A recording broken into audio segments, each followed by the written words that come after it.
मुआवन खसूसी फिरदौस आशिक आवान ने नून लीग पर तंज और तनकीद के तीर बरसा दिए। लाहौर में मीडिया से गुफ्तगू में कहा कि हमने नून लीग को सियालकोट में उसके घर में घुसकर मारा है।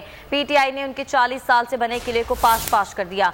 कश्मीर इलेक्शन में भी मुहाजिरीन की नशिस्त पर सियालकोट में शिकस्त दी।